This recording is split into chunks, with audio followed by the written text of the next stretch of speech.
صفحہ نمبر 108 انگریز کے پروپیگنڈے اور اورنگزیب علیگین کے متعلق انگریزوں نے بڑا پروپیگنڈا کیا کہ وہ ہندوؤں کو زبردستی مسلمان بناتا تھا، مگر یہ جھوٹ کا پلندہ ہے اور اورنگزیب نے 50 سال تک ہندوستان میں حکومت کی۔ اگر وہ واقعی لوگوں کو زبردستی اسلام میں داخل کرتا تو کم از کم دہلی کے گردنواں میں کوئی غیر مسلم باقی نہ رہتا۔ مسلمانوں کی پوری تاریخ اٹھا کر دیکھ لیں، کہیں بھی غیر مسلموں کے ساتھ جبر کا ثبوت نہیں ملتا۔ اسلام ایک زندہ حقیقت ہے اور اس کا فروغ تبلیغ کے ذریعے ہوا ہے، تلوار کے ذریعے نہیں ہوا۔ برصغیر میں مسلمان 800 سال تک حکمران رہے ہیں، مگر کسی کو جبراً مسلمان نہیں بنایا۔ اسلام کے پاکیزہ اصولوں کی ترجمانی ضرور کی ہے۔ مسلمان بادشاہوں کے دربار میں کتنے غیر مسلم رؤسا تھے، مگر کسی کے ساتھ زیادتی نہیں اور کسی کو زبردستی دین میں داخل نہ کیا۔ کامیابی کا گور۔ حق اور باطل کو واضح کرنے کے بعد اب جس نے طاغوت کا انتظار کیا اور اللہ پر ایمان لایا، اس نے اسلام کا دامن مضبوطی کے ساتھ تھام لیا۔ اس کا ہاتھ گویا ایسی مضبوط جگہ پر پہنچ گیا جہاں پر وہ مضبوط ہو گیا اور اب اس کو کسی قسم کا خطرہ باقی نہیں رہا، اور یہ ایسا مضبوط مقام ہے جو کمزور ہو کر ٹوٹ بھی نہیں سکتا، مگر یہ ہمیشہ حق پر قائم رہے گا۔ صفحہ نمبر 108 جاری ہے۔ طاغوت کا مفہوم۔ قرآن پاک میں طاغوت کا لفظ کثرت استعمال ہوا ہے۔ یہ لفظ طغیان اور تقویٰ کے مادا سے ہے، جس سے ہر سرکشی پر معمول کرتے ہیں۔ عام طور پر اس کا ترجمہ شیطان کیا جاتا ہے، مگر شاہ عبداللہ رحمۃ اللہ نے اس کا ترجمہ ہڑدنگا کیا ہے، انعبدوا اللہ واللہ واجتنبوا الطاغوت، یعنی یہ کہ اللہ کی عبادت کرو اور طاغوت کی پرستش چھوڑ دو۔ ہڑدنگا کا لفظ اس پر بولا جاتا ہے جو بزور سردار بن جائے اور لوگوں سے زبردستی اطاعت کرائے۔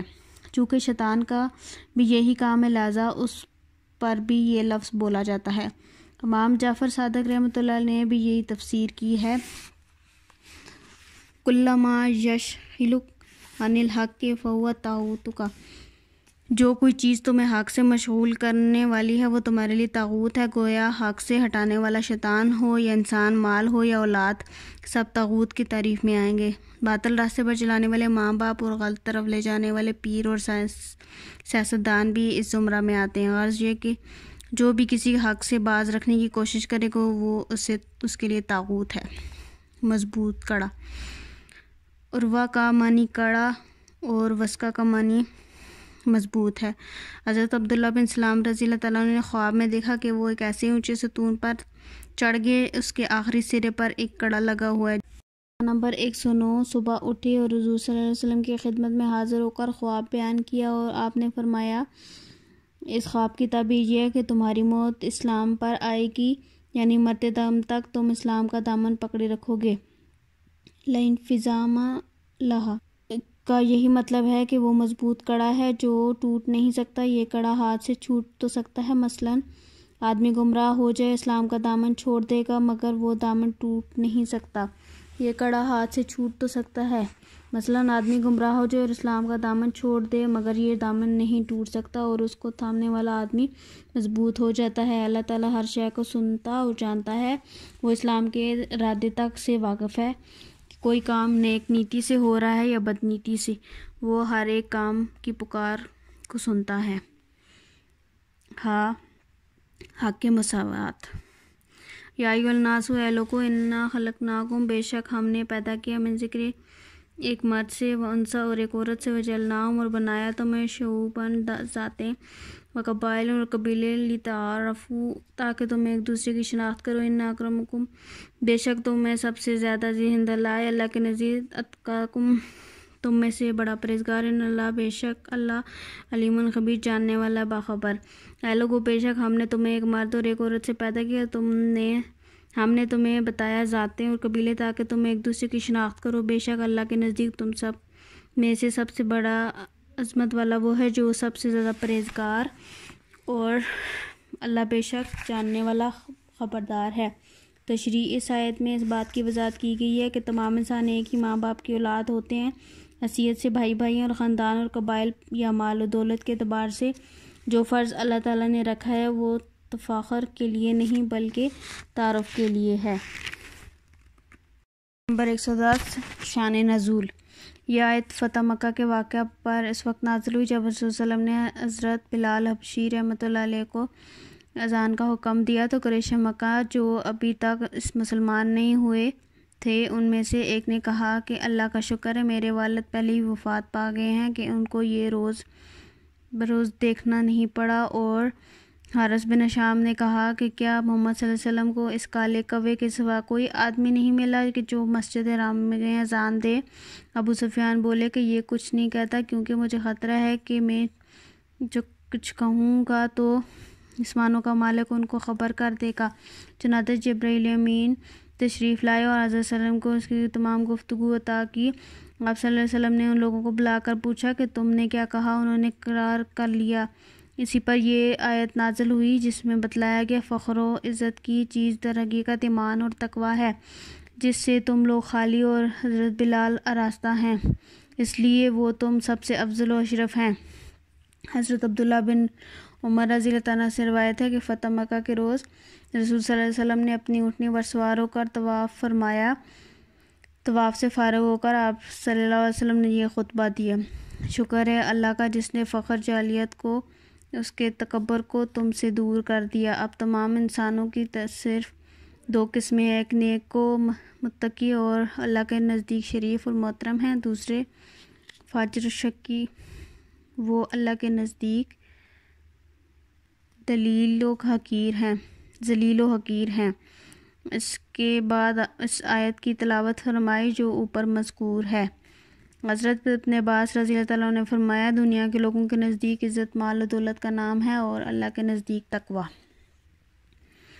شہب کا مفہوم: شہوب شہب کی جمع ہے، بہت بڑی جماعت کی شہب کہتے ہیں جو کسی ایک اصل میں مجتمع ہوں، پھر اس میں مختلف قبائل اور خاندان ہوتے ہیں، پھر خاندانوں میں بھی بڑے خاندان اور ان کے مختلف حصوں کے عربی زبان میں الگ الگ نام ہیں۔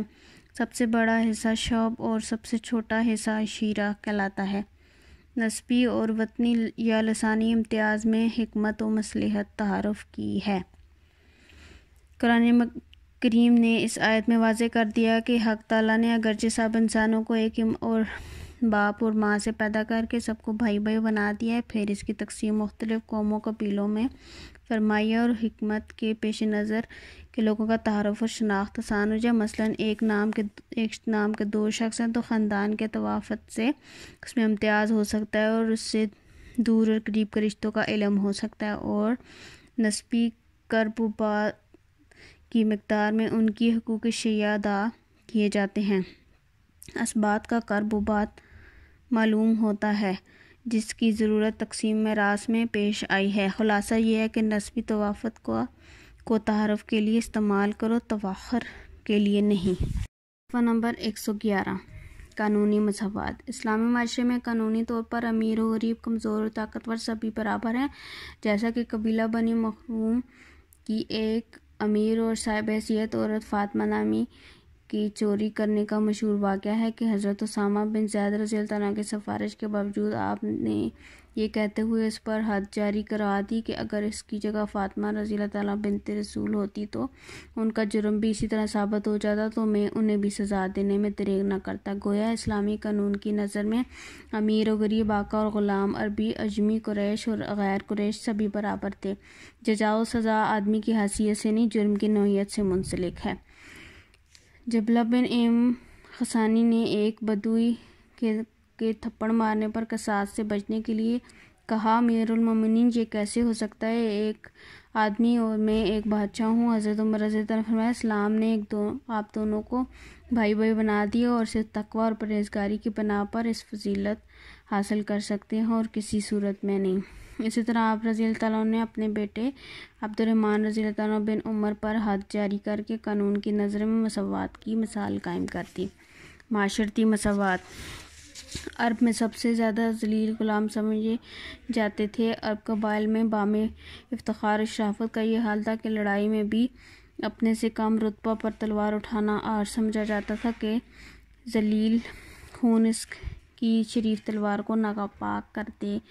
لیکن آپ صلی اللہ علیہ وسلم نے اعلان کیا: اے لوگو، تم سب آدم کی اولاد ہو، آدم مٹی سے بنے تھے، گورے کو کالے پر اور کالے کو گورے پر، عربی کو عجمی اجمی کو عربی پر کوئی فضیلت حاصل نہیں مگر تقوی کے سبب، تو اس تعلیم نے فوراً آقا غلام بلند و پست کو ایک سطح پر لا کھڑا کیا، لیکن ضرورت تھی عملی نمونہ کی، چنانچہ آپ نے مساوات اور انسانی برادری کی یہ عملی مثال پیش کی۔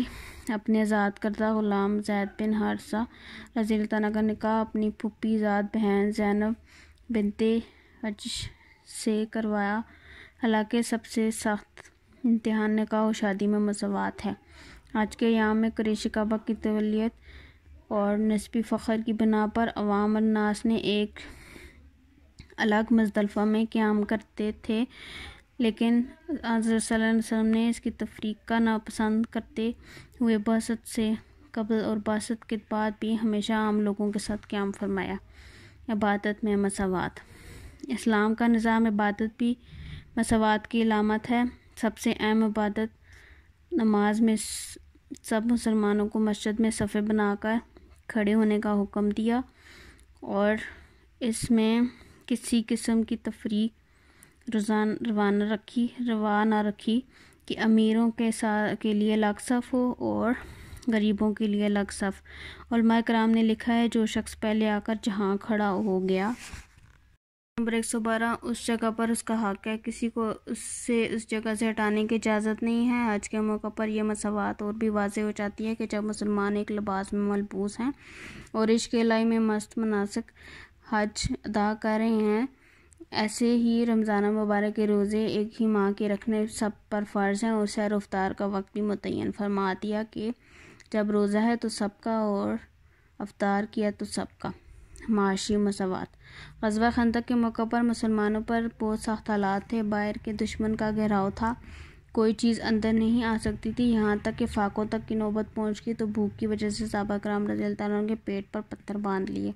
ایک صحابی ان کے پاس آئے اور اپنا پیٹ دکھایا کہ اس پر بھوک سے پتھر باندھا ہوا ہے۔ آپ صلی اللہ علیہ وسلم نے پیٹ دکھایا کہ اس پر 2 پتھر باندھے ہوئے ہیں۔ اسی طرح مکہ مکرمہ میں حکم تھا کہ جو ضرورت سے زائد ہے اسے خرچ کر دو، مگر جب حضرت عثمان رضی اللہ عنہ کا دور آتا تو فتوحات کی وجہ سے خوشحالی آتی ہے، تو اس وقت پورے شہر میں کوئی بھوکا ننگا نہیں نظر آتا، کوئی زکوٰۃ لینے والا نہیں ہوتا۔ مجلسی مساوات۔ حضور صلی اللہ علیہ وسلم اور جماعت صحابہ کرام رضی اللہ عنہ سب جب مجلس میں بیٹھے ہوتے تو ان میں سے کوئی امتیاز نہیں ہوتا تھا، ایک قریشی اور غلام معاشرے اور مجلس میں ایک برابر شمار ہوتے تھے، اور یہ بات مشترکہ مکہ کے لیے قابل برداشت نہیں تھی۔ واو معاشی تحفظ۔ والذین اور وہ جو فی اموالکم ان کے مالوں میں حق معلوم ایک معلوم مقرر، للسائل مانگنے والے والمحروم نہ مانگنے والے، اور جن کے مالوں میں مانگنے والے اور نہ مانگنے والے کا ایک مقررہ حق ہے۔ تشریح۔ اسلام حلال ذرائع سے مال کما کر خرچ کرنے کی ترغیب دیتا ہے، اس کا مقصد یہ ہے کہ معاشرے سے غربت و افلاس کا خاتمہ ہو اور اللہ تعالیٰ کی نعمتوں سے کوئی محروم نہ رہے، چنانچہ ارشاد باری تعالیٰ ہے۔ صفحہ نمبر 113 یا ایھا الذین آمنوا انفقوا مما رزقناکم من قبل ان یأتی یوم لا بیع فیہ ولا خلۃ ولا شفاعۃ۔ اے ایمان والو، خرچ کرو اس میں سے جو ہم نے تمہیں دیا اس سے قبل کہ دن آ جائے جس میں نہ کوئی سودا ہوگا اور نہ کوئی دوستی اور نہ کوئی سفارش۔ دوسری جگہ ارشاد ہے وَأَنفِقُوا خَيْرٌ لِأَنفُسِكُمْ وَمَن یوق شُحَّ نَفْسِهِ فَأُولَٰئِکَ هُمُ الْمُفْلِحُونَ، یعنی اور مال خرچ کرو یہ تمہارے اپنے لیے بہتر ہے، اور جو اپنے نفس کی تنگی سے محفوظ رہے کہ پس وہی لوگ فلاح پانے والے ہیں۔ وَمِمَّا رَزَقْنَاهُمْ يُنفِقُونَ، اور وہ لوگ جو تمہارے دیے ہوئے رزق میں خرچ کرتے ہیں۔ انفاق کے مقاصد کی واضح کرتے ہوئے فرمایا لا یکون دولت بین الاغنیاء منکم، تاکہ وہ تمہارے مالداروں ہی کے درمیان گردش نہ کرتا رہے۔ اس آیت مبارک میں محتاجوں کے معاشی حقوق بیان ہوئے ہیں، یہاں صرف 2 طبقوں کا ذکر ہوا ہے، ایک سوال کرنے والا اور ایک دوسرے محروم کا۔ سائل۔ حضور صلی اللہ علیہ وسلم نے بھیک مانگنے کی بہت حوصلہ شکنی فرمائی ہے، ہمیشہ محنت کر کے مزدوری کمانے کی تلقین فرمائی ہے، لیکن اگر کوئی معذور کمانے کے قابل نہیں تو وہ کام اور مجبوری ضروریات پوری کرنے کے لیے سوال کر سکتا ہے۔ یہ وجہ ہے کہ قرآن حکیم کی مندرجہ ذیل آیات میں سائلین کو صدقات کا مستحق قرار دیا ہے۔ وَآتَ الْمَالَ عَلَىٰ حُبِّهِ ذِوِي الْقُرْبَىٰ وَالْيَتَامَىٰ وَالْمَسَاكِينِ وَابْنِ السَّبِيلِ وَالسَّائِلِينَ وَفِي الرِّقَابِ۔ نیک وہ ہے جو دے اپنا مال اللہ کی محبت سے رشتہ داروں، یتیموں اور حاجت مندوں اور مسافروں اور مانگنے والوں اور غلاموں کو آزاد کرتے میں۔ وفی اموالہم حق السائل والمحروم، اور ان کے مالوں میں مانگنے والے اور محروم کا بھی حق ہے۔ سائل کو جھڑکنے کی اجازت بھی نہیں۔ ارشاد ہے وما سائل تنہر، اور سائل کو نہ جھڑکے۔ نمبر 114 محروم وہ شخص ہے جو کوئی ذریعہ معاش نہ رکھتا ہو، مثلاً بے سہارا یتیم، بچے، بیوہ جس کا کوئی سہارا نہ ہو، معذور جو اپنی روزی کمانے کی قدرت نہ رکھتا ہو، بے روزگار غریب آدمی جو کسی آفت کا شکار ہو گیا ہو یا جس کی کمائی ضروریات کے لیے کافی نہ ہو۔ غرض تمام حاجت مند لوگ محروم یہ تصور کیے جاتے ہیں۔ ان لوگوں کے لیے دو الفاظ قرآن پاک میں استعمال ہوئے، ایک فقیر اور دوسرا مسکین۔ یہ دونوں الفاظ بھی مفلس اور حاجت مند کے معنوں میں استعمال ہوتے ہیں، چنانچہ زکوٰۃ کے مستحق افراد میں فقراء اور مساکین کا ذکر سب سے پہلے ہوا ہے، جس سے واضح ہوتا ہے مفلسی، حاجت مندی اور ذریعہ معاشی سے محرومی انہیں یہ حق عطا کرتی ہے کہ معاشرے کی خوشحال افراد ان کی معاشی ضرورتوں کو پورا کریں۔ غارمین جن پر کوئی بڑا حادثہ پڑا اور مقروض ہو گئے یا کسی کی ضمانت میں دب گئے، وہ بھی محروم تصور ہوں گے، ان کے لیے انہیں مستحق زکوٰۃ قرار دیا ہے۔ ذال اہلیت کی بنیاد پر مواقع کے حصول کا حق۔ ان اللہ بے شک اللہ یامرکم تمہیں حق دیتا ہے ان تو پہچانو امانتیں الی اہلیہ طرف امانت والے، وَإِذَا اور جب حکم تم فیصلہ کرنے لگو بین درمیان الناس لوگ، ان تحکموا تم فیصلہ کرو بالعدل انصاف سے، ان اللہ بے شک اللہ نعم اچھی،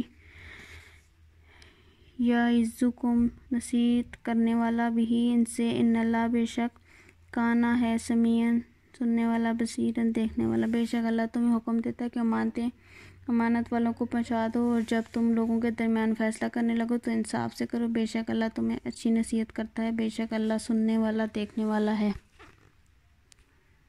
نمبر 115 تشریح شان نزول۔ مذکورہ آیت کے نزول کا ایک خاص واقعہ ہے کہ کعبہ کی خدمت اسلام سے پہلے بھی بڑی عزت سمجھی جاتی تھی، اور لوگ بیت اللہ کی کسی خاص خدمت کے لیے منتخب ہوتے تھے، اور وہ پوری قوم پر معزز و ممتاز مانے جاتے تھے۔ اسی لیے بیت اللہ کی مختلف خدمتیں مختلف لوگوں میں تقسیم کی جاتی تھی۔ زمانہ جاہلیت سے عام حج میں حجاج کو زمزم کا پانی پلانے کی خدمت آن حضرت صلی اللہ علیہ وسلم کے محترم حضرت عباس رضی اللہ تعالیٰ عنہ کی سپرد تھی، جس کو سقایا کہا جاتا تھا۔ اسی طرح وہ بعض خدمتیں حضرت صلی اللہ علیہ وسلم کے دوسرے چچا ابو طالب کی سپرد تھی۔ اس طرح بیت اللہ کی کنجی رکھنا اور مقررہ ایام میں کھولنا بند کرنا عثمان بن طلحہ رضی اللہ تعالیٰ سے متعلق تھا۔ حضرت فاروق اعظم عمر بن خطاب رضی اللہ تعالیٰ عنہ فرماتے ہیں کہ فتح مکہ کے روز جب حضرت صلی اللہ علیہ وسلم بیت اللہ سے باہر تشریف لائے تو یہ آیت آپ کی زبان پر تھی۔ اس سے پہلے میں نے یہ آیت کبھی آپ سے نہیں سنی تھی۔ ظاہر ہے کہ یہ آیت اس وقت جو فی کعبہ نازل ہوئی تھی۔ اسی آیت کی تعمیل میں آن حضرت صلی اللہ علیہ وسلم نے دوبارہ عثمان بن طلحہ کو بلا کر کنجی ان کی سپرد کی، کیونکہ عثمان بن طلحہ نے جب یہ کنجی حضرت صلی اللہ علیہ وسلم کو دی تھی تو یہ کہہ کر دی تھی کہ میں یہ امانت آپ کے سپرد کرتا ہوں۔ اگرچہ ضابطہ سے ان کا یہ کہنا صحیح نہ تھا، بلکہ رسول اللہ صلی اللہ علیہ وسلم نے ہی کو ہر طرح کا اختیار تھا کہ جو چاہیں کریں، لیکن قرآن کریم نے سورۃ امانت کی بھی رعایت فرمائی اور حضرت صلی اللہ علیہ وسلم کو اس کی ہدایت کی کنجی عثمان ہی کو سپرد فرما دی۔ حالانکہ اس وقت حضرت عباس رضی اللہ تعالیٰ حضرت علی رضی اللہ تعالیٰ نے بھی حضرت صلی اللہ علیہ وسلم سے یہ درخواست کی تھی کہ جس طرح بیت اللہ کی خدمت سقایا اور سدانہ ہمارے پاس ہے، یہ کنجی برادری کی خدمت بھی ہمیں عطا فرما دیجیے۔ مگر آیت مذکورہ کی ہدایت کے موافق حضرت صلی اللہ علیہ وسلم نے اس کی درخواست رد کر کے کنجی عثمان بن طلحہ کو واپس فرمائی۔ یہاں تک کہ آیت کے شان نزول کا بیان تھا، اور اس پر سب کا اتفاق ہے کہ آیت کا شان نزول اگرچہ کوئی خاص واقعہ ہوا کرتا ہے لیکن حکم عام ہوتا ہے جس کی پابندی پوری امت کے لیے ضروری ہوتی ہے۔ عطائے امانت کی تاکید۔ جس کے ہاتھ میں کوئی امانت ہے اس پر لازم ہے کہ یہ امانت اس کے اہل مستحق کو پہنچا دے۔ رسول اللہ صلی اللہ علیہ وسلم نے ادائے امانت کی بڑی تاکید فرمائی ہے۔ حضرت انس رضی اللہ تعالیٰ عنہ فرماتے ہیں کہ بہت کم ایسا ہوگا کہ رسول اللہ صلی اللہ علیہ وسلم نے کوئی خطبہ دیا ہو اور اس میں یہ ارشاد نہ فرمایا ہو، لا ایمان لمن لا امانت لہ ولا دین لمن لا عہد لہ، یعنی جس نے ایمانداری نہیں اس میں ایمان نہیں، اور جس شخص نے معاہدہ کی پابندی نہیں اس میں دین نہیں۔ صفحہ نمبر 116 خیانت نفاق کی علامت ہے۔ بخاری و مسلم شریف میں حضرت ابو ہریرہ رضی اللہ عنہ اور ابن عمر رضی اللہ عنہ سے روایت ہے کہ رسول صلی اللہ علیہ وسلم نے ایک روز نفاق کی علامتیں بتاتے ہوئے ایک علامت یہ بتلائی کہ جب امانت اس کے پاس رکھی جائے تو خیانت کرے۔ امانت کی قسمیں۔ اس جگہ یہ بات غور طلب ہے کہ قرآن حکیم نے لفظ امانت بصیغہ جمع استعمال فرمایا، جس سے اشارہ ہے کہ امانت صرف یہی نہیں کہ کسی کا مال کسی کے پاس رکھو جس کی عام طور پر امانت کہا اور سمجھا جاتا ہے، بلکہ امانت کی کچھ اور قسمیں بھی ہیں۔ یہ واقعہ آیت کے نزول کا ابھی ذکر کیا ہے، خود اس میں بھی کوئی مالی امانت نہیں۔ بیت اللہ کی کنجی کوئی خاص مال نہ تھی، بلکہ یہ کنجی خدمت بیت اللہ کی ایک عہدہ کی نشانی تھی۔ حکومت کے مناصب اللہ کی امانتیں ہیں۔ اس سے معلوم ہوا کہ حکومت کے عہدے اور منصب جتنے ہیں وہ سب اللہ کی امانتیں ہیں، جس کی امین وہ حکام اور افسر ہیں جس کے ہاتھ میں عزل و نصب کے اختیارات ہیں۔ اس کے لیے جائز نہیں کہ کوئی عہدہ کسی ایسے شخص کے سپرد کر دے جو اپنے عملی یا علمی قابلیت کے اعتبار سے اس کا اہل نہیں ہے، بلکہ اس پر لازم ہے کہ ہر کام اور ہر عہدہ کے لیے اپنے دائرہ حکومت میں اس کے مستحق کو تلاش کریں۔ کسی منصب پر غیر اہل کو بٹھانے والا ملعون ہے۔ پوری حالت والا یہ سب شرائط کا جامعہ کوئی نہ ملے تو موجود لوگوں میں قابلیت اور ایمانداری کے اعتبار سے جو سب سے زیادہ فائق ہوا اس کو ترجیح دی جائے۔ ایک حدیث میں صلی اللہ علیہ وسلم کا ارشاد ہے کہ جس شخص کو عام مسلمانوں کی کوئی ذمہ داری سپرد کی گئی ہو پھر اس سے کوئی عہدہ کسی شخص کے محض دوستی و تعلق کی مد پر بغیر اہلیت معلوم کیے ہوئے دے دیا، اس پر اللہ کی لعنت ہے، اور نہ اس کا فرض قبول ہے نہ نفل، یہاں تک کہ وہ جہنم میں داخل ہو جائے۔ بعض روایت میں ہے کہ جو شخص نے کوئی عہدہ کسی شخص کے سپرد کیا حالانکہ اس کے علم میں تھا کہ دوسرا شخص اس عہدے کے لیے اس سے زیادہ قابل اور اہل ہے، تو اس نے اللہ اور رسول صلی اللہ علیہ وسلم کی خیانت کی اور سب مسلمانوں کی آج جہاں نظام حکومت کی ابتری نظر آتی ہے اور سب اس قرآنی تعلیم کو نظر انداز کر دینے کا نتیجہ ہے کہ تعلقات اور سفارشوں اور رشتوں سے عہدے تقسیم کیے جاتے ہیں، جس کا نتیجہ یہ ہوتا ہے کہ نااہل اور ناقابل لوگ عہدوں پر قابض ہو کر خلق خدا کو پریشان کرتے ہیں اور سارا نظام حکومت برباد ہو جاتا ہے۔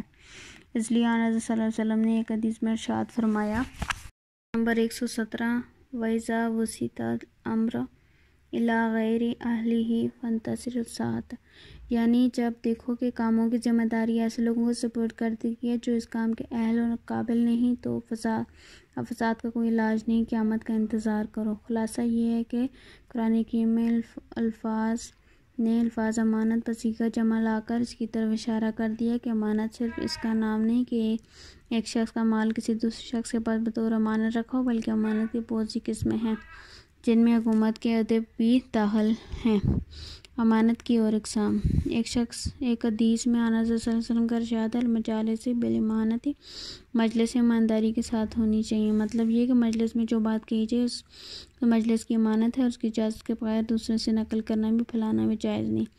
اس طرح ایک حدیث میں آتا ہے، المستشار مؤتمن، یعنی جس شخص نے کوئی مشورہ لیا جائے وہ معین ہے اور اس پر لازم ہے کہ مشورہ وہی دے جو اس کے نزدیک مشورہ لینے والے کے حق میں مفید بہتر ہو. اگر جانتے ہوئے غلط مشورہ دے دیا تو امانت میں خیانت کا مرتب ہو گیا. اسی طرح کسی نے آپ سے اپنا راز کہا تو وہ امانت ہے، مگر اس کی اجازت سے کسی سے کہہ دیا خیانت ہے. آیت مذکورہ میں ان کی تمام امانتوں کا حق ادا کرنے کی تاکید کی ہے. فیصلہ عدل و انصاف کی بنا پر. جب تم لوگوں کی باہمی جھگڑوں کا فیصلہ کرنے لگو تو عدل و انصاف کے ساتھ کیا کرو. ظاہراً یہ خطاب حکام و امراء کو ہے اور جو جھگڑوں مقدمات کا فیصلہ کرتے ہیں. اسی کے قرینہ سے بعض حضرات نے پہلے جملہ کا مخاطب بھی حکام امراء کو قرار دیا ہے، اگرچہ پہلے جملہ کی اس طرح اس میں بھی گنجائش اس کی موجود ہے کہ حکام عوام دونوں اس خطبات میں شامل ہوں، کیونکہ عوام میں اکثریت فرقین کسی کا ثالث بنا کر فیصلہ کرتے ہیں. اسی طرح جھگڑوں کا فیصلہ کرنا عوام میں بھی پایا جا سکتا ہے، مگر اس میں شبہ نہیں کہ اول نظر میں اس کے دونوں جملوں کے مخاطب حکام امراء ہی معلوم ہوتے ہیں. اس لیے یہ کہا جا سکتا ہے کہ مخاطب اول حکام امراء ہیں. ثانیہ، یہ خطاب ہر اس شخص کے لیے بھی ہے جس کے پاس لوگوں نے مانتے ہوں اور جس کی کسی مقدمہ کا ثالث بنا دیا جائے.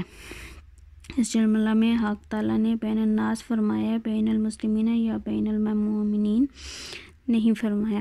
اس میں ارشاد فرمایا کہ مقدمات کے فیصلوں میں سب انسان مساوی ہیں، مسلم ہوں یا غیر مسلم. نمبر 118. اور دوست ہوں یا دشمن، اپنے ہم وطن، ہم رنگ، ہم زبان ہوں یا غیر، فیصلہ کرنے والوں کا فرض ہے کہ ان سب کے تعلقات سے الگ ہو کر حق و انصاف کا تقاضا ہو یہ فیصلہ کریں.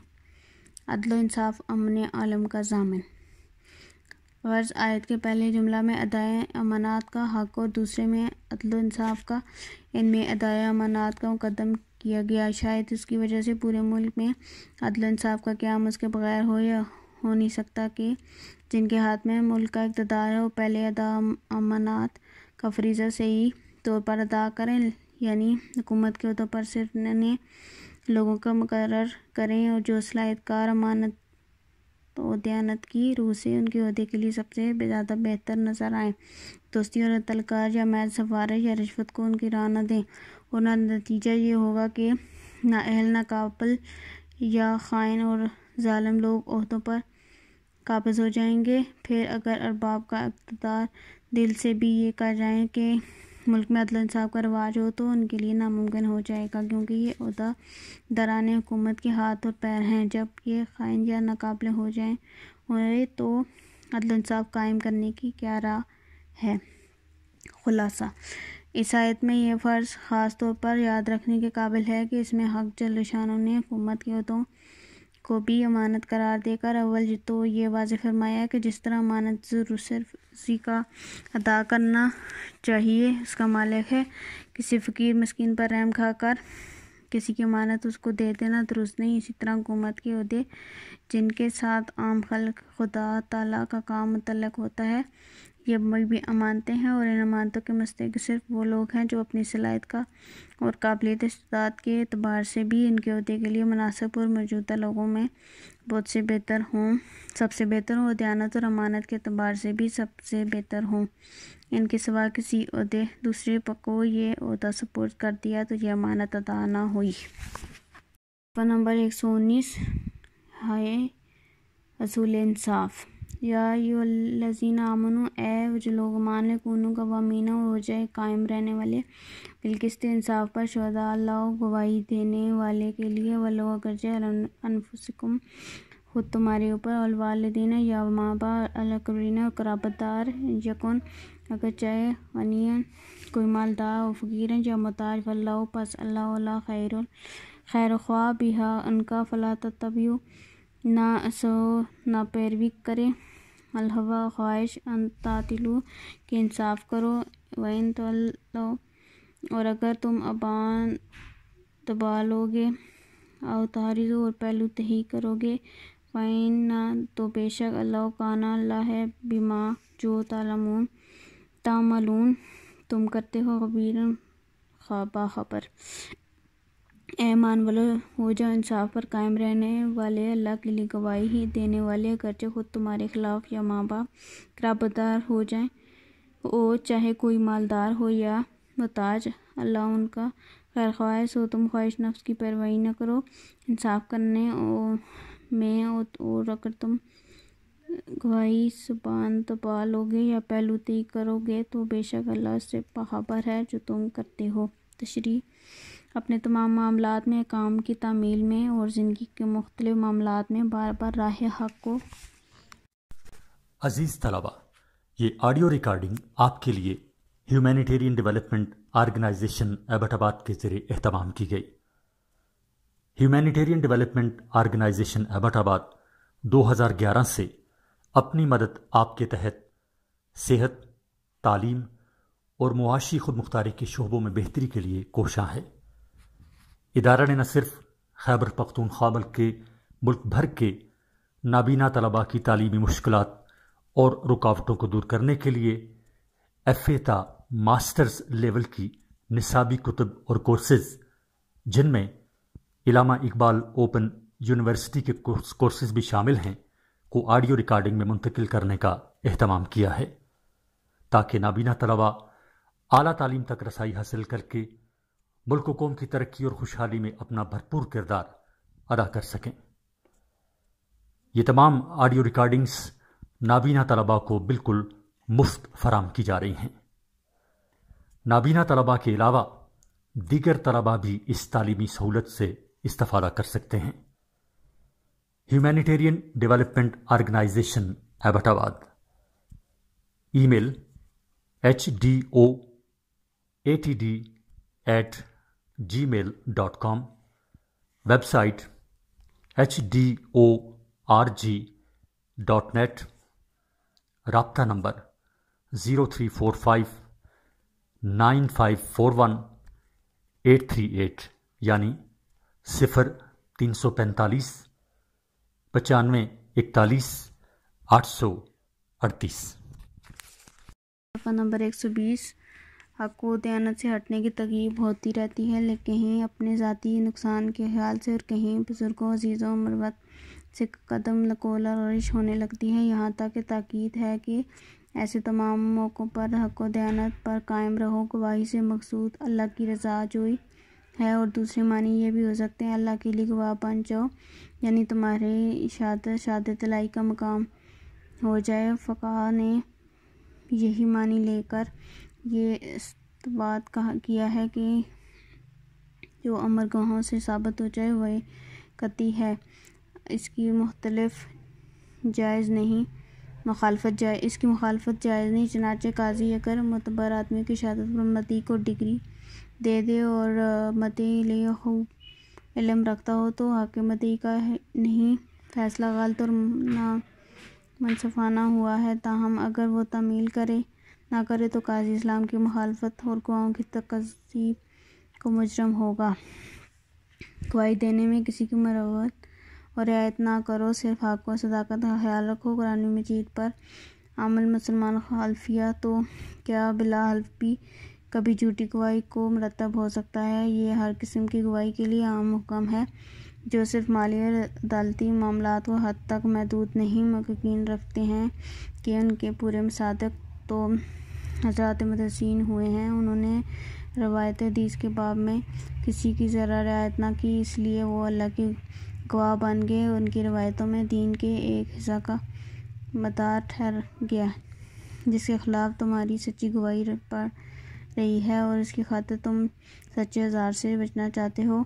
اس میں جتنا حق تمہارا ہے اس سے کہیں بڑھ کر حق اللہ کا ہے۔ جھوٹی گواہی کے محرک عموماً دو ہی ہوتے ہیں: فریق اگر امیر ہے تو اس کا دباؤ، لحاظ، مروت، اور اس کی اگر غریب ہے تو اس کے ساتھ جذبہ ہمدردی یہاں دونوں کی جڑ کاٹتی ہے، اور بتایا ہے کہ دونوں صورتوں میں جتنا تمہارا تعلق ان کے ساتھ ہے اس سے کہیں بڑھ کر اللہ کا تعلق ان کے ساتھ ہے۔ تائید ہے کہ شہادت بالکل واقعے کے مطابق ہونا چاہیے، شاہد کی ذاتی رجحانات کا دخل بھی نہ آنے پائے۔ ذاتی رجحانات کا دخل دینے کا نتیجہ یہی ہوتا ہے کہ قدم راہ حق سے ادھر یا ادھر ہو جائے۔ صفحہ نمبر 121۔ باب افتہ حقوق نسوہ من جو جس عمل کیا صالحاً کوئی نیک من ذکرین مرد ہو او یا انثیٰ وہوا عورت جبکہ وہ مومن فلنحییناہ تو ہم اسے ضرور زندگی دیں گے حیاتاً زندگی طیباً پاکیزہ اور لا نجزینہم ہم ضرور انہیں دیں گے اجرہم ان کا اجر بھی احسن ما اس سے بہت بہتر ہو کانوا یعملون وہ کرتے تھے۔ جس نے کوئی نیک عمل کیا وہ مرد ہو یا عورت جبکہ وہ مومن ہو تو ہم اسے ضرور پاکیزہ زندگی دیں گے اور آخرت میں اس کا اجر ضرور اس سے بہت بہتر دیں گے جو وہ کرتے تھے۔ تشریح آیت مبارکہ میں مرد اور عورت کے درمیان مساوات کے ایک پہلو کا ذکر ہے کہ اچھے کاموں کے اجر و ثواب میں عورت اور مرد برابر ہیں اور مرد کو مرد ہونے کی بنا پر زیادہ یا بہتر اجر اور عورت کو عورت ہونے کے سبب کم یا ہلکے درجے کا اجر نہیں ملے گا۔ اسلام کے مساوات کے اس اعلان کو اصل اہمیت اس وقت واضح ہوتی ہے جب ہم اس مساوات کو قدیم تہذیبوں کے حوالے سے دیکھتے ہیں کہ اسلام نے آتے ہی عورت کے بارے میں پائے جانے والے تصورات کی کس طرح اصلاح کی۔ یہ بات تو واضح ہے کہ عورت کی اصلیت کے بارے میں جو نقطہ نگاہ ہمارے ذہنوں میں ہوگا ہم اس کے مطابق اس سے سلوک روا رکھیں گے۔ نمبر 122 یہودیت کا تصور۔ یہودیت کا عورت کے بارے میں نقطہ نگاہ یہ ہے کہ عورت مکار، بدنیت اور نسل انسانی کی دشمن ہے۔ اس میں حوا کو مجرم سمجھا گیا ہے کہ اس کی وجہ سے آدم علیہ السلام کو جنت سے نکالا گیا اور آج انسان دنیا میں ذلیل ہو رہا ہے۔ حوا کے جرم کی سزا اس کی بیٹیوں کو ملی ہے کہ وہ ہمیشہ محکوم اور مصائب برداشت کرتی رہیں گی۔ بائبل کے علاوہ یہودی روایت میں بھی عورت کو ناپاک اور گناہ کا سبب قرار دیا گیا ہے۔ عیسائیت کا تصور۔ عیسائیت میں بھی ایسا ہی نظریہ ہے کہ عورت شیطان کے آنے کا راستہ ہے۔ اس کے خیال میں وہ آدم کو شجر ممنوعہ کی طرف لے جانے والی، اللہ کے قانون کو توڑنے والی اور مرد کو غارت کرنے والی ہے، حالانکہ مرد اللہ کی تصویر تھا۔ ایک عیسائی رہنما نے اسے ناگزیر برائی، پیدائشی وسوسہ، ایک مرغوب آفت، خانگی خطرہ، غارت گر اور ایک ناراستہ مصیبت قرار دیا ہے۔ عیسائی کہتے ہیں کہ عورت کے اندر روح تو ہوتی ہے لیکن یہ بد روح ہوتی ہے۔ ہندو مت کا تصور۔ ہندوؤں کے ہاں عورت کے بارے میں کہا گیا ہے کہ عورت کے جھوٹ بولنا اس کی فطرت ہے۔ اس مذہب کی روح سے مسلح سپاہی، سینگ والے جانور، بادشاہ اور عورت پر بھروسہ نہیں کیا جا سکتا۔ کہا گیا ہے کہ اگر مکاری سیکھنی ہو تو عورت سے سیکھو۔ اسلام کا تصور۔ اسلام نے عورت کو باعزت مقام دیا ہے اور ماں، بیٹی، بیوی اور بہن کے طور پر ہر حیثیت سے اس کے حقوق مقرر کیے ہیں۔ وَلَہُنَّ مِثْلُ الَّذِی عَلَیہِنَّ بِالْمَعْرُوفِ ترجمہ۔ اور لازمی دستور کے مطابق ویسا ہی حق ہے جیسا ان پر ہے۔ مولانا ابوالحسن علی ندوی حقوق نسواں پر تبصرہ کرتے ہوئے لکھتے ہیں کہ اسلام نے عورت کو جو مقام عطا کیا ہے ان سب کا بنیادی مقصد عورتوں میں ہمت، خودداری اور خود اعتمادی پیدا کرنے اور جدید نفسیاتی اصلاح میں انہیں احساس کمتری سے نجات دلا کر اپنے فرائض منصبی کما حق ادا کرنے کی طرف راغب کرنا ہے تاکہ معاشرے کا یہ طبقہ معاشرتی اور اخلاقی ترقی میں اپنا بھرپور کردار ادا کر کے دنیا آخرت میں کامیابی و کامرانی حاصل کر سکے۔ 123 اسلام نے عورت اور مرد کی قید کے بغیر ایک دائرہ مقرر کیا ہے جو اس کے اختیار کرے گا وہ دنیا اور آخرت زندگی میں سرخرو ہوگا۔ قرآن کریم نے کئی مقامات پر اس بات کو واضح کر کے کہ ہر مرد عورت کے عمل کا بدلہ اس کو ضرور ملے گا۔ انی لا اضیع عمل عامل منکم من ذکر و انثی او انثی، بے شک میں کسی مرد یا عورت کے نیک عمل کے اجر کو ضائع نہیں کرتا۔ دوسری جگہ پر ارشاد فرمایا وَمَن یعمل من الصالحات من ذکر او انثی وهو مؤمن فاولئک یدخلون الجنۃ ولا یظلمون نقیرا۔ جو نیک اعمال کرتے ہیں خواہ وہ مرد ہو یا عورت مومن ہو تو یہی ہے کہ وہ لوگ جو جنت میں داخل ہوں گے اور ان پر تھوڑی سی بھی زیادتی نہیں کی جائے گی۔ اِنَّ بے شک المسلمین مسلمان مرد، المسلمات اور مسلمان عورت، المؤمنین اور مومن مرد، والمؤمنات اور مومن عورتیں، والقانتین اور فرمانبردار مرد، والقانتات اور فرمانبردار عورتیں، والصادقین اور راست گو مرد، والصادقات اور راست گو عورتیں، والصابرین اور صبر کرنے والے مرد، والصابرات اور صبر کرنے والی عورتیں، والخاشعین اور عاجزی کرنے والے مرد. بے شک مسلمان مرد اور مسلمان عورتیں اور مومن مرد اور مومن عورتیں, فرما بردار مرد اور فرما بردار عورتیں, اور راست کو مرد اور راست کو عورتیں, صبر کرنے والے مرد اور صبر کرنے والی عورتیں, اور عاجزی کرنے والے مرد. نمبر 124 والخاشعاتی, اور عاجزی کرنے والی عورتیں, المتصدقین, اور صدقہ دینے والی, والمصدقات, اور صدقہ کرنے والی عورتیں, والصائمین, اور روزہ رکھنے والے مرد, والصائمات, اور روزہ رکھنے والی عورتیں, الحافظین, اور حفاظت کرنے والے مرد, فروجہم, اپنی شرمگاہیں, والحافظات, اور حفاظت کرنے والی عورتیں, والذاکرین, اور یاد کرنے والے مرد, اللہ کو کثیرن بکثرت, والذاکرات, اور یاد کرنے والی عورتیں, اعد اللہ, اللہ نے تیار کیا, لہم, ان کے لیے, مغفرۃ, بخشش, اور اجر عظیم, عظیم. اور عاجزی کرنے والی عورتیں, اور صدقہ خیرات کرنے والے مرد, صدقہ خیرات کرنے والی عورتیں, اور روزہ رکھنے والے مرد, روزہ رکھنے والی عورتیں, اور حفاظت کرنے والے مرد, اپنی شرمگاہوں کی, اور حفاظت کرنے والی عورتیں, اور اللہ کو بکثرت یاد کرنے والے مرد, اور یاد کرنے والی عورتیں, اللہ نے ان سب کے لیے تیار کی ہیں بخشش اور اجر عظیم. تشریح. عورتوں اور مردوں کے ضمن میں ذکر کرنے کی حکمت. قرآن کریم کے عام احکام میں اگرچہ مرد اور عورت دونوں میں شامل ہیں مگر عموماً خطاب مردوں کو کیا گیا ہے. عورتیں اس میں ضمناً شامل ہیں. ہر جگہ یا ایھا الذین آمنوا کے الفاظ استعمال فرما کر عورتوں کو اس کے ضمن میں مخاطب کیا گیا ہے. اس میں اشارہ ہے کہ عورتوں کے سب معاملات پردہ پوشی پر مبنی ہیں. ان میں سے ان کا اکرام و اعزاز ہے. خصوصاً پورے قرآن میں غور کیا جائے تو معلوم ہوگا کہ حضرت مریم بنت عمران رضی اللہ عنہا کے سوا کسی عورت کا نام قرآن میں نہیں لیا گیا بلکہ ذکر آیا کہ مردوں کی نسبت کے ساتھ امرأۃ فرعون، امرأۃ نوح، امرأۃ لوط کے الفاظ سے تعبیر کیا گیا ہے. حضرت مریم کی خصوصیت شاید یہ ہو کہ حضرت عیسیٰ علیہ السلام کی نسبت کسی باپ کی طرف سے نہ ہو سکتی تھی، اس لیے ماں کی طرف نسبت کرنا تھا. اس نسبت کے لیے ان کا نام ظاہر کیا گیا ہے. واللہ اعلم. صفحہ نمبر 125. قرآن کریم کا یہ اسلوب اگرچہ خود ایک بڑی حکمت و مصلحت پر مبنی تھا مگر عورتوں کو اس کا خیال گزرنا ایک امر طبیعی تھا. اس لیے کتب حدیث میں ایسی متعدد روایات ہیں جن میں عورتوں نے رسول صلی اللہ علیہ وسلم کی خدمت میں عرض کیا کہ ہم دیکھتے ہیں کہ اللہ تعالیٰ ہر جگہ مردوں ہی کا ذکر قرآن میں فرماتے ہیں، انہی کو مخاطب کرتے ہیں. اس سے معلوم ہوا کہ ہم عورتوں میں کوئی خیر ہی نہیں، ہمیں ڈر ہے کہ ہماری عبادت بھی قبول نہ ہو. اور بعض روایت میں حضرت اسماء بنت امسین رضی اللہ تعالیٰ عنہ سے اسی طرح کی عرضداشت پیش کرنا منقول ہے. اور سب روایات میں آیت مذکورہ صدر کا سبب نزول اسی عرضداشت کو قرار دیا ہے. آیت مذکورہ میں عورتوں کی دلجوئی اور ان کے اعمال کی مقبولیت کا خصوصی ذکر فرمایا گیا ہے، جس میں یہ جتلا دیا گیا کہ اللہ تعالیٰ کے یہاں مقبولیت اور فضیلت کا مدار اعمال صالحہ اور اللہ تعالیٰ کی اطاعت ہے. اس میں مرد و عورت میں کوئی امتیاز نہیں. 10 صفات. اس آیت میں 10 صفتیں بیان کر کے کھل کر بتا دیا ہے کہ اس کا اختیار کرنے والے مرد اور عورت ثواب میں یکساں ہیں، کوئی فرق نہیں. ان 10 صفوں سے کوئی نیک کام یا خلق باقی نہیں رہ جاتا. نمبر 1 اسلام یعنی بنیادی عقیدات پر کامل یقین رکھنا اور زبان سے اس کا اقرار کرنا. نمبر 2 ایمان یعنی اللہ تعالیٰ سے اپنی بندگی کی نسبت کو درست کرنا.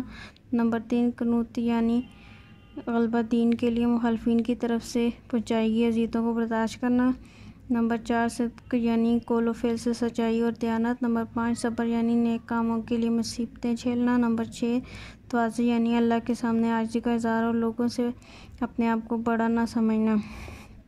نمبر 7 خیرات یعنی اپنے مال میں سے ضرورت مندوں کو ضرورت پوری کرنا. نمبر 8 روزہ رکھنا یعنی اللہ کے حکم کے مطابق ایک مقررہ وقت تک اپنی جائز خواہشیں پوری کرنے سے رکے رہنا. نمبر 9 حفاظت فروج یعنی اپنے شہوت کے مقامات کو قابو میں رکھنا کہ کوئی خلاف قاعدہ کام نہ کر سکیں. نمبر 10 ذکر اللہ یعنی اللہ کو کثرت سے یاد کرنا. جو مرد یا عورت ان 10 باتوں پر عمل کریں گے ان کے لیے اللہ کے ہاں بخشش اور بڑا ثواب تیار ہے۔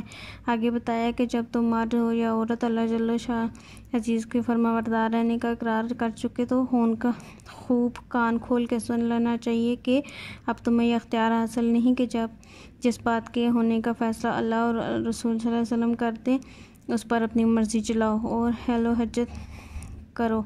اب تمہیں اس کے حکم کے آگے سر جھکانا چاہیے اور جو حکم دیں اسے ٹال مٹول کیے بغیر بجا لانا چاہیے۔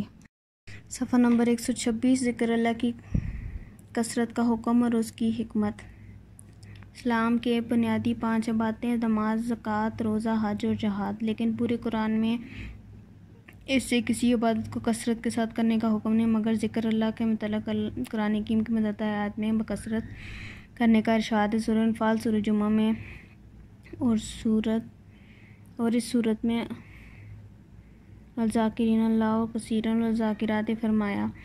اس کی حکمت غالباً یہ ہے کہ اول تو ذکر اللہ سب عبادات کی اصل روح ہے، جیسا کہ حضرت معاذ بن انس رضی اللہ عنہ کے سے روایت ہے۔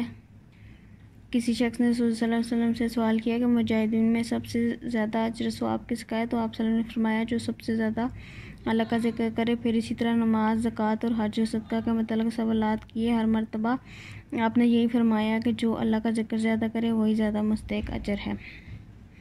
دوسری بات یہ کہ وہ سب عبادات میں سب سے زیادہ سہل ہے۔ شریعت نے بھی اس کے لیے کوئی شرط نہیں رکھی۔ وضو، بے وضو، لیٹے بیٹھے، چلتے پھرتے ہر وقت میں ذکر اللہ کیا جا سکتا ہے اور نہ انسان سے کوئی محنت لیتا ہے نہ کسی فرصت کا متقاضی ہے۔ اثر و فائدہ اس کا اتنا عظیم ہے کہ ذکر اللہ کے ذریعے دنیا کے کام بھی دین اور عبادت بن جاتے ہیں۔ کھانے سے پہلے اور بعد کے دعا، گھر سے نکلنے اور واپس آنے کی دعائیں، سفر میں جانے اور دوران سفر اور وطن کی واپسی کی دعائیں، کوئی کاروبار کرنے سے پہلے اور بعد میں رسول اللہ صلی اللہ علیہ وسلم کی تعلیم فرمودہ دعاؤں کا حاصل ہی یہ ہے کہ مسلمان کسی وقت اللہ سے غافل ہو کر کوئی کام نہ کرے اور جس سے یہ دعائیں اپنے کاموں میں پڑھ لیں تو اس کی دنیا کے کام بھی دین بن جاتے ہیں۔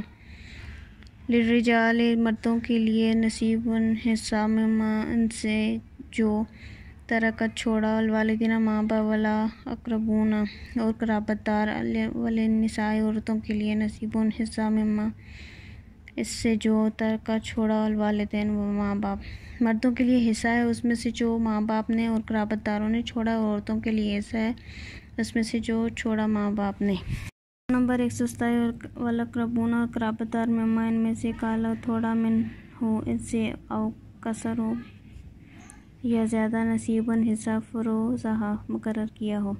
تشریح: قدیم طریقہ وراثت اور اسلام سے پہلے عرب اور عجم کی تاریخ میں انسان کی صنف ضعیفت اور صنف نازک ہمیشہ طرح طرح کے مظالم کا شکار رہی ہیں۔ اول تو ان کا کوئی حق ہی تسلیم نہیں کیا جاتا تھا اور اگر کوئی حق مان بھی لیا گیا تو مردوں سے اس کا وصول کرنا اور اس کو محفوظ رکھنا کسی کی قدرت میں نہ تھا۔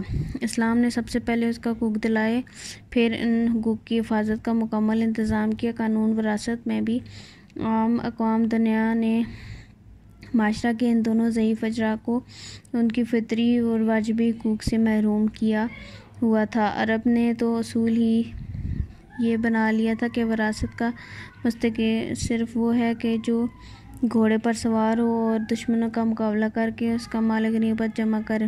ظاہر ہے یہ دونوں بچے اور عورتیں اس اصول پر نہیں آ سکتے، اس لیے ان کے اصول وراثت کی روح سے صرف جوان بالغ لڑکا ہی وارث ہو سکتا ہے۔ لڑکی مطلقاً وارث نہ سمجھی جاتی تھی، جو خواہ بالغ ہو یا نابالغ، اور لڑکا بھی اگر نابالغ ہوتا تو وہ بھی مستحق وارث نہ تھا۔ شان نزول: رسول کریم صلی اللہ علیہ وسلم نے عہد مبارک میں ایک ایسا واقعہ پیش آیا کہ اوس بن ثابت رضی اللہ عنہ کا انتقال ہوا اور 2 لڑکیاں، ایک لڑکا نابالغ اور ایک بیوی وارث چھوڑے، مگر عرب کے قدیم دستور کے مطابق ان کے 2 چچا زاد بھائیوں نے آ کر مرحوم کے پورے مال پر قبضہ کر لیا اور اولاد اور بیوی اور کسی کو کچھ نہ دیا، کیونکہ ان کے نزدیک عورت کو مطلقاً مستحق وراثت نہ سمجھی جاتی تھی، خواہ بالغ ہو یا نابالغ، اس کے لیے بیوی اور دونوں لڑکیاں تو محروم ہو ہی گئیں اور لڑکا بوجہ نابالغ ہونے کی محروم نے کے محروم کر دیا گیا، لہذا پورے مال کے وارث 2 چچا زاد بھائی ہو گئے۔ اوس بن ثابت رضی اللہ عنہ کے بیوہ نے یہ بھی چاہا کہ یہ چچا زاد بھائی جو پورے ترکہ پر قبضہ کر رہے ہیں تو ان دونوں لڑکیوں سے شادی بھی کر لیں تاکہ ان کی فکر سے فراغت ہو، مگر انہوں نے یہ قبول نہ کیا۔ تب اوس بن ثابت رضی اللہ عنہ کے بیوہ نے رسول صلی اللہ علیہ وسلم سے عرض حال کیا کہ اپنے اور اپنے بچوں کی بے کسی اور محرومی کی شکایت صفحہ نمبر 128 شکایت کی۔ اس وقت تک چونکہ قرآن حکیم میں آیت میراث نازل نہ ہوئی تھی، اس لیے آپ صلی اللہ علیہ وسلم نے جواب دینے میں توقف فرمایا۔ آپ صلی اللہ علیہ وسلم کو اطمینان تھا کہ وحی الہی کے ذریعے ظالمانہ قانون کو ضرور بدلا جائے گا، چنانچہ اسی وقت یہ آیت نازل ہوئی اور اس کے بعد دوسری آیت وراثت نازل ہوئی جس میں حصوں کی تفصیلات ہیں۔ حضور اکرم صلی اللہ علیہ وسلم نے احکام قرآنی کے مطابق کل ترکہ کا 8واں حصہ بیوی کو دے کر باقی سب مال محروم کے لڑکیوں کو اس طرح تقسیم کر دیا کہ اس کا آدھا لڑکے کو اور آدھے میں دونوں لڑکیاں برابر کی شریک رہیں، اور چچا زاد بھائی بمقابلہ اولاد کے چونکہ اقرب نہ تھے اس لیے ان کو محروم کیا گیا۔ استحقاق میراث کا ضابطہ۔ اس آیت نے وراثت کی چند احکام کے ضمن میں قانون وراثت کا ضابطہ بیان فرما دیا ہے۔ مما ترک الوالدین والاقربون، ان 2 لفظوں کی وراثت کے 2 بنیادی اصول بتلا دیے۔ ایک رشتہ ولادت اور اولاد اور ماں باپ کے درمیان ہے جس کا لفظ والدان سے بیان کیا گیا ہے۔ دوسرے عام رشتہ دار جو لفظ اقربون کا مفہوم ہے، اور صحیح یہ ہے کہ لفظ اقربون ہر قسم کی قرابت اور رشتہ داری کا حاوی ہے، خواہ وہ رشتہ بامی ولادت کا ہو جیسے اولاد اور ماں باپ میں، یا دوسری طرح کا جیسے عام خاندانی رشتوں میں، یا وہ رشتہ دار جو ازدواجی تعلق سے پیدا ہوئے ہیں۔ لفظ اقربون سب پر حاوی ہے، لیکن والدین کو ان کی اہمیت کی وجہ سے بطور خاص جدا کر دیا گیا۔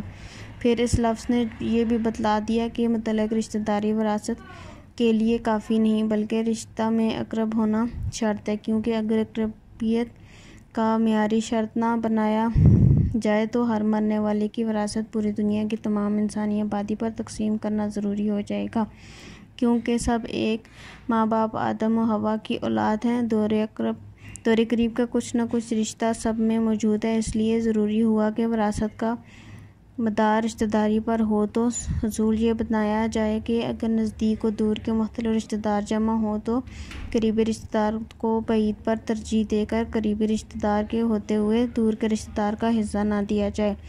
ہاں، اگر کچھ رشتہ دار ایسے ہوں جو بیک وقت سب کے سب اقرب قرار دیے جائیں، اگرچہ وجوہ اقربیت اس میں مختلف ہوں، تو پھر یہ سب مستحق وراثت ہوں گے، جیسے اولاد کے ساتھ ماں باپ یا بیوی وغیرہ۔ اگر یہ سب اقرب ہیں اگرچہ اقربیت کی وجوہ مختلف ہیں۔ وراثت میں عورتوں کے حصے کی دلیل۔ ایک اور بات اسی لفظ اقربون نے یہ بتلائی کہ جس طرح مردوں کے مستحق وراثت سمجھا جاتا ہے، اس طرح عورتوں اور بچوں کو بھی اس حق سے محروم نہیں کیا جا سکتا، کیونکہ رشتہ اولاد کا یا ماں باپ کا ہو یا دوسری قسم کے رشتے، ہر ایک میں رشتہ داری کی حیثیت لڑکے اور لڑکیاں میں یکساں ہے۔ جس طرح لڑکا ماں باپ سے پیدا ہوا ہے، اسی طرح لڑکی بھی انہی سے پیدا ہوئی ہے۔ جب حق وراثت کا مدار رشتہ پر ہو تو چھوٹے بچے یا لڑکی کو محروم کرنے کا کوئی جواز نہیں۔ 129 پھر قرآن کریم کے اسلوب کو دیکھیے کہ للرجال والنساء کو جمع کر کے مختلف لفظوں میں اس کے حق کا بیان ہو سکتا تھا، اس کو اختیار نہیں کیا، بلکہ مردوں کے حق کو جس تفصیل سے بیان کیا اسی تفصیل اور تشریح کے ساتھ عورت کا حق جداگانہ بیان فرمایا، تاکہ دونوں کے حقوق کا مستقل اور اہم ہونا واضح ہو جائے۔ وراثت کی تقسیم قرابت کے اصول پر ہے، نہ کہ غربت کے۔ نیز اسی لفظ اقربون سے ایک بات یہ بھی معلوم ہوئی ہے کہ مال و وراثت کی تقسیم ضرورت کے معیار پر نہیں بلکہ قرابت کے معیار سے ہے۔ اس لیے یہ ضروری نہیں کہ رشتہ داروں میں جو زیادہ غربت اور حاجت مند ہو اس کی زیادہ وراثت کا مستحق سمجھا جائے، بلکہ جو میت کے ساتھ رشتہ میں قریب تر ہوگا وہ یہ نسبت بعید کے زیادہ مستحق ہوگا، اگرچہ ضرورت اور حاجت بعید کو زیادہ ہو۔ اگر اقربیت کی ضابطہ کو چھوڑ کر بعض رشتہ داروں کی محتاج یا نافع ہونے کو ذکر کا معیار بنا لیا جائے تو ان کا ضابطہ بن سکتا ہے، اور نہ یہ ایک طے شدہ مستقیم قانون کی شکل اختیار کر سکتا ہے، کیونکہ قربیت کے علاوہ دوسرا معیار لامحالہ وقتی اجتہادی ہوگا، کیونکہ فقر و حاجت کوئی دائمی چیز نہیں، اس لیے کہ حالات میں بھی بدلتے رہتے ہیں، درجات بھی۔ ایسی صورت میں استحقاق کے بہت سے دعوے دار نکل آیا کریں گے اور فیصلہ کرنے والوں کو اس کا فیصلہ مشکل ہوگا۔ متوفی کی مالکیت میں جو کچھ ہو سب میں وراثت کا حق ہے۔ اس آیت میں ایک دوسری جاہلانہ رسم کی اصلاح فرمائی گئی ہے، وہ یہ کہ بعض قوموں میں بعض اقسام مال کو بعض خاص ورثوں کے لیے مخصوص کر لیا جاتا ہے، مثلاً گھوڑا، تلوار اور اسلحہ، یہ سب صرف جوان مردوں کا حق تھا، دوسرے ورثوں کو ان سے محروم کر دیا جاتا تھا۔ قرآن کریم کے اس ہدایت نے بتلا دیا کہ میت کی ملکیت میں جو چیز بھی ہو، خواہ بڑی ہو یا چھوٹی، ہر چیز کی وارث کا حق ہے، کسی وارث کی کوئی خاص چیز بغیر تقسیم کے خود رکھ لینا جائز نہیں۔ میراث کے مقررہ حصے اللہ کی جانب سے طے شدہ ہیں۔ مختلف وارثوں کے جو مختلف حصے قرآن نے مقرر فرمائے ہیں، یہ خدا کی طرف سے مقرر کردہ حصے ہیں، ان میں کسی کو اپنی رائے اور قیاس سے کمی بیشی کا تغیر تبدل کا کوئی حق نہیں۔ وراثت ایک جبری ملک ہے۔ وراثت کے ذریعے جو ملکیت وارثوں کی طرف منتقل ہوتی ہے، ملکیت جبری ہے، نہ ان میں وارث کا قبول کرنا شرط ہے، نہ اس پر راضی ہونا ضروری ہے، بلکہ اگر وہ زبان سے بصراحت یوں بھی کہے کہ میں اپنا حصہ نہیں لیتا، تب بھی وہ شرعاً اپنے حصے کا مالک ہو چکا۔ یہ دوسری بات ہے کہ وہ مالک بن کر شرعی قاعدے کے مطابق کسی دوسرے کو ہبہ کر دے یا بیچ ڈالے یا تقسیم کر دے۔ صفحہ نمبر 130 باب 8 غیر مسلموں سے تعلقات۔ لا ینہکم تحقیق منع نہیں کرتا اللہ عن الذی سے جو لوگ لم یقاتلوکم تم سے نہیں ڈرتے فی الدین دین میں ولم یخرجکم اور انہوں نے تمہیں نہیں نکالا من سے دیارکم تمہارے گھر ان تبروہم کہ تم دوستی کرو ان سے وتقسطوا اور تم انصاف کرو علیہم ان سے ان اللہ بے شک اللہ یحب المقسطین محبوب رکھتا ہے انصاف کرنے والے۔ انما اس کے سوا نہیں ینہکم اللہ تمہیں منع کرتا ہے اللہ عن الذی سے جو لوگ قاتلوکم تم سے لڑے فی الدین دین میں اخرجکم انہوں نے تمہیں نکالا من سے دیارکم تمہارے گھر اور اللہ تمہیں منع نہیں کرتا کہ ان لوگوں سے جو تم سے دین میں کے بارے میں نہیں لڑے اور انہوں نے تمہیں نہیں نکالا تمہارے گھروں سے کہ تم ان سے دوستی کرو ان سے انصاف کرو، بے شک اللہ انصاف کرنے والوں کو محبوب رکھتا ہے۔ اس کے سوا نہیں کہ اللہ تمہیں منع کرتا ہے کہ جو لوگ تم سے دین میں لڑے اور انہوں نے تمہیں تمہارے گھروں سے نکالا۔ اور صفحہ نمبر 131 ظاہروا انہوں نے مدد کی علی اخراجکم تمہارے نکالنے پر ان تولوہم اور تم دوستی کرو ان سے ومن اور تولاہم ان سے دوستی رکھے گا اولئک تو وہی لوگ ہم و ظالمین ظالم۔ تمہارے نکالنے پہ مدد کی تو ان سے دوستی کرو، جو ان سے دوستی رکھے گا تو وہ لوگ ظالم ہیں۔ تشریح شان نزول صحیح بخاری میں حضرت اسماء بنت ابی بکر صدیق سے روایت ہے کہ ان کی والدہ بحالت کفر مکہ مکرمہ میں اپنی بیٹی اسماء رضی اللہ عنہا کے لیے کچھ تحفے ہدیے لے کر مدینہ پہنچی تو حضرت اسماء رضی اللہ عنہا نے تحفے قبول کرنے سے انکار کر دیا اور اپنے گھر میں آنے کی بھی اجازت اس وقت نہ نہیں جب تک حضور صلی اللہ علیہ وسلم سے دریافت نہ کر لیا۔ غرض حضرت اسماء رضی اللہ عنہا نے رسول اللہ صلی اللہ علیہ وسلم نے عرض کیا کہ میری والدہ مجھ سے ملنے کے لیے آئی ہیں اور وہ کافر ہیں، ان کے ساتھ کیا سلوک کروں؟ آن صلی اللہ علیہ وسلم نے فرمایا کہ اپنی والدہ کے ساتھ صلہ رحمی کرو، یعنی ان کے ساتھ اچھا سلوک کرو۔ اس پر آیت نازل ہوئی لا ینہکم اللہ عن الذین لم یقاتلوکم فی الدین۔ بعض روایت ہے کہ حضرت اسماء رضی اللہ کی والدہ قبیلہ کا صدیق اکبر رضی اللہ عنہ نے زمانیہ جاہلیت میں طلاق دی تھی۔ حضرت اسماء رضی اللہ عنہ ان کے وطن سے تھیں اور ان کی بہن ام المومنین حضرت عائشہ رضی اللہ عنہ صدیق اکبر رضی اللہ عنہ کی دوسری بیوی ام رومان کے وطن سے تھیں۔ یہ مسلمان ہو گئی تھی۔ غیر عربی کافر سے تعلقات، یعنی پہلی آیت میں ایسے کفار جنہوں نے مسلمانوں سے مقاتلہ نہیں کیا تو ان کو گھروں سے نکالنے میں بھی کوئی حصہ نہیں لیا، اس کے ساتھ احسان کا معاملہ اور اچھے سلوک اور عدل انصاف کرنے کی ہدایت دی گئی ہے۔ عدل انصاف کو ہر کافر کے ساتھ ضروری ہے، جس میں کافر ذمی اور مسالے اور کافر عربی دشمن سے برابر ہیں، بلکہ اسلام میں تو عدل انصاف جانوروں کے ساتھ بھی واجب ہے۔ اس کی طاقت سے زیادہ بار ان پر نہ ڈالے اور ان کے چارے اور آرام کی نگہداشت رکھے۔ اس آیت میں اصل مقصود پر و احسان کرنے کی ہدایت ہے۔